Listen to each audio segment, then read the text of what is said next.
Hello दोस्तों, कैसे हैं। आशा है आप सब ठीक होंगे। तो आज का कहानी है श्री सत्यनारायण भगवान का संपूर्ण व्रत कथा।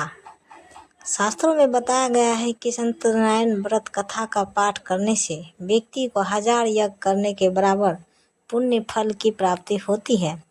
सत्यनारायण भगवान व्रत कथा में भगवान विष्णु के सत्य स्वरूप के बारे में बताया गया है। इस व्रत का पाठ करने से घर में सुख समृद्धि का वास होता है और भगवान विष्णु की कृपा बना रहती है। सत्यनारायण व्रत कथा का पहला अध्याय आप सबों के बीच में सुनाती हूँ। और सुनाने से पहले हमारे चैनल को अभी तक जो भी सब्सक्राइब नहीं किए हैं, प्लीज़ हमारे चैनल को सब्सक्राइब करें और कमेंट बॉक्स में लिखें जय सत्यनारायण भगवान की जय।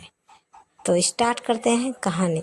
एक समय की बात है, नेसी नरनीय तीर्थ में सौनिकादि 88,000 ऋषियों ने श्री सूत जी से पूछा, हे प्रभु, इस कलयुग में वेद विद्या रहित मनुष्यों को प्रभु भक्ति किस प्रकार मिल सकती है तथा उनका उद्धार कैसे होगा। हे मुनि श्रेष्ठ, कोई ऐसा तप बताइएगा जिससे थोड़े समय में ही पुण्य मिले और मन वांछित फल भी मिल जाए। इस प्रकार की कथा सुनने की हम इच्छा रखते हैं। सर्वशास्त्रों के ज्ञाता सूत जी बोले, हे वैष्णवों में पूज्य, आप सभी ने प्राणियों के हित की बात पूछी है, इसलिए मैं एक ऐसे श्रेष्ठ व्रत को आप लोगों को बताऊंगा जिससे नारद जी ने लक्ष्मी नारायण जी से पूछा था और लक्ष्मीपति ने मणि श्रेष्ठ नारद जी से कहा था। आप सब इसे ध्यान से सुनिए। एक समय की बात है, योगीराज नारद जी दूसरों के हित की इच्छा के लिए अनेकों लोकों में घूमते हुए मृत्युलोक में आ पहुँचे।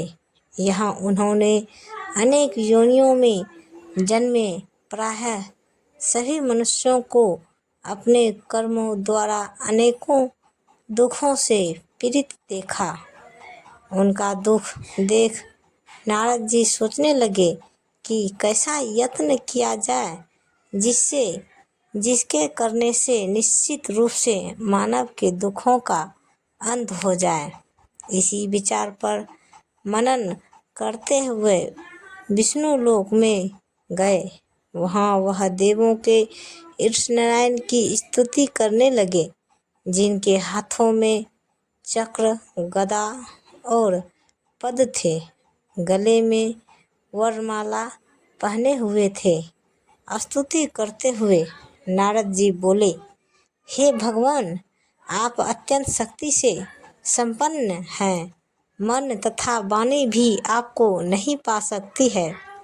आपका आदि मध्य तथा अंत नहीं है। निर्गुण स्वरूप सृष्टि के कारण भक्तों के दुख को दूर करने वाले हैं। आपको मेरा नमस्कार है। नारद जी की स्तुति सुनकर विष्णु भगवान बोले, हे मुनिश्रेष्ठ, आपके मन में क्या बात है। आप किस काम के लिए पधारे हैं, उसे निसंकोच कहो। इस पर नारद मुनि बोले कि हे मृत्युलोक में अनेक योनियों में जन्मे मनुष्य अपने कर्मों के द्वारा अनेकों दुख से दुखी हो रहे हैं। हे नाथ, आप मुझ पर दया रखते हैं तो बताइए कि वो मनुष्य थोड़े प्रयास से ही अपने दुखों से कैसे छुटकारा पा सकते हैं। श्री हरि बोले, हे नारद, मनुष्यों की भलाई के लिए तुमने बहुत अच्छी बात पूछी है, जिसके करने से मनुष्य मोह से छूट जाता है। वह बात मैं कहता हूँ, उसे सुनो। स्वर्गलोक व मृत्युलोक दोनों में एक दुर्लभ उत्तम व्रत है जो पुण्य देने वाला है। आज प्रेमवश होकर मैं उसे तुमसे कहता हूँ, श्री सत्यनारायण भगवान का यह व्रत अच्छी तरह विधान पूर्वक करके मनुष्य तुरंत ही यहाँ सुख भोग कर मरने पर मोक्ष पाता है। श्री हरि के वचन सुन नारद जी बोले कि उस व्रत का फल क्या है और उसका विधान क्या है? यह व्रत किसने किया था? इस व्रत को किस दिन करना चाहिए? सभी कुछ विस्तार से बताइए। नारद की बात सुनकर श्री हरि बोले, दुख और शोक को दूर करने वाला, यह सभी संस्थानों पर विजय दिलाने वाला है। मानव को भक्ति व श्रद्धा के साथ शाम को श्री सत्यनारायण की पूजा धर्म परायण होकर ब्राह्मणों व बंधुओं के साथ करनी चाहिए। भक्ति भाव से ही नैवेद्य केले का फल, घी, दूध और गेहूं का आटा सवाया ले गेहूं के स्थान पर साठी का आटा, शक्कर तथा गुड़ लेकर वह सभी भक्षण योग्य पदार्थों को मिलाकर भगवान का भोग लगाइए। ब्राह्मणों सहित बंधु बांधवों को भी भोजन कराइए। उसके बाद स्वयं भोजन करें। भजन कीर्तन के साथ भगवान की भक्ति में लीन हो जाइए। इस तरह से सत्यनारायण भगवान का यह व्रत करने पर मनुष्य की सारी इच्छाएं निश्चित रूप से पूरी होती है।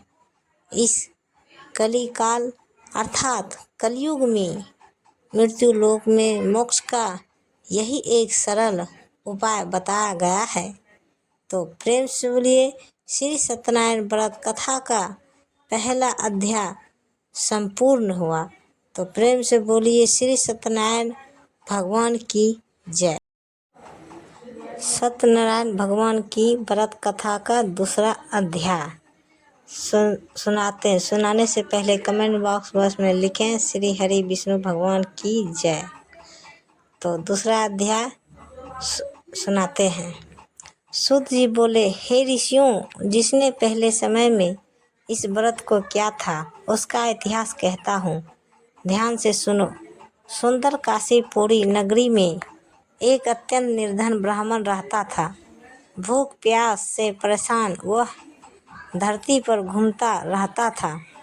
ब्राह्मणों से प्रेम करने वाले भगवान ने एक दिन ब्राह्मण का वेश धारण कर उसके पास जाकर पूछा, हे विप्र, नित्य दुखी होकर तुम पृथ्वी पर क्यों घूमते हो? दीन ब्राह्मण बोला, मैं निर्धन ब्राह्मण हूँ, भिक्षा के लिए धरती पर घूमता हूँ। हे भगवान, यदि आप इसका कोई उपाय जानते हैं तो बताइए। वृद्ध ब्राह्मण कहता है कि सत्यनारायण भगवान मनोवांछित फल देने वाले हैं, इसलिए तुम उनका पूजन करो। इसे करने से मनुष्य सभी दुखों से मुक्त हो जाता है। वृद्ध ब्राह्मण बनकर आए सत्यनारायण भगवान उस निर्धन ब्राह्मण को व्रत का सारा विधान बताकर अंतर्धान हो गए। ब्राह्मण मन ही मन सोचने लगा कि जिस व्रत को वृद्ध ब्राह्मण करने को यह कहा गया है, मैं उसे जरूर करूँगा। यह निश्चय करने के बाद उसे रात में नींद नहीं आई। वह सवेरे उठकर सत्यनारायण भगवान के व्रत का निश्चय कर भिक्षा के लिए चला गया।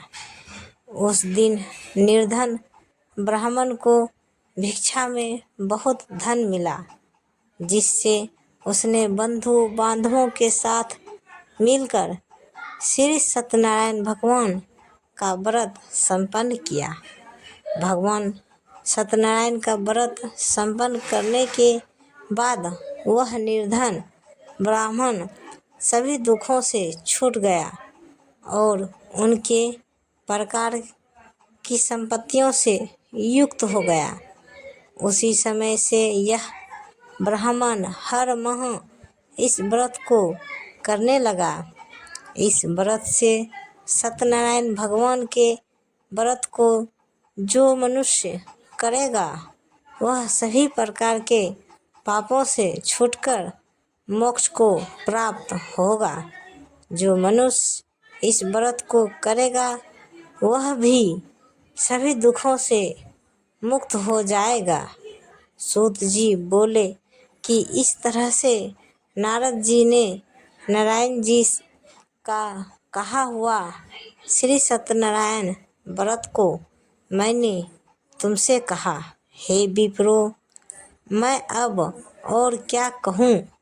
ऋषि बोले, हे मुनिवर, संसार में उस विप्र से सुनकर और किसने इस व्रत को किया, हम सब इस बात को सुनना चाहते हैं। इसके लिए हमारे मन में श्रद्धा का भाव है।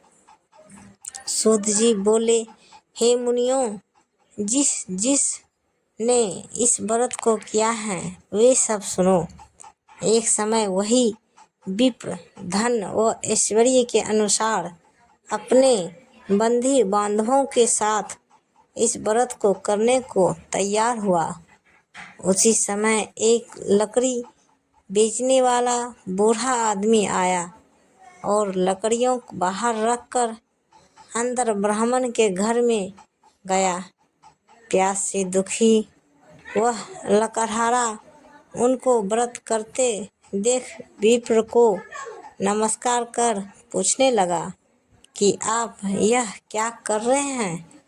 तो उन्होंने बताया कि व्रत कर रहा हूँ तथा इसे करने से क्या फल मिलेगा, कृपया मुझे भी बताइए। ब्राह्मण ने कहा कि सब मनोकामनाओं को पूरा करने वाला यह सत्यनारायण भगवान का व्रत है। इनकी कृपा से ही मेरे घर में धन्य धान्य आदि की वृद्धि हुई है। विप्र से सत्यनारायण व्रत या के बारे में जानकर लकड़हारा बहुत प्रसन्न हुआ। चरणामृत लेकर वह प्रसाद खाने के बाद वह अपने घर गया। लकड़हारे ने अपने मन में संकल्प किया कि आज लकड़ी बेचने से जो धन मिलेगा उसी से श्री सत्यनारायण भगवान का उत्तम व्रत करूँगा। मन में इस विचार को ले बूढ़ा आदमी सिर पर लकड़ियों रखकर उस नगर में बेचने गया जहाँ धनी लोग ज़्यादा रहते थे। उस नगर में उसे अपनी लकड़ियों का दाम पहले से 4 गुना अधिक मिलता है। बूढ़ा आदमी प्रसन्नता के साथ दाम लेकर केले, शक्कर, घी, दूध, दही और गेहूँ का आटा ले और सत्यनारायण भगवान के व्रत की अन्य सामग्रियों लेकर अपने घर गया। वहाँ उसने अपने बंधु बांधवों को बुलाकर विधि विधान से सत्यनारायण भगवान का पूजन और व्रत किया। इस व्रत के प्रभाव से वह बूढ़ा लकड़हारा धन्य पुत्र आदि से युक्त होकर संसार के समस्त सुख भोग अंत काल में वैकुंठ धाम चला गया। इसी के साथ श्री सत्यनारायण व्रत कथा का दूसरा अध्याय संपूर्ण हुआ। प्रेम से बोलिए श्री सत्यनारायण भगवान की जय। तो सत्यनारायण भगवान की पूरी अध्याय 5 हैं जिसमें 2 मैं प्रस्तुत की, बाकी 3 का अध्याय जल्द ही वीडियो के माध्यम से मैं अपलोड कर दूंगा।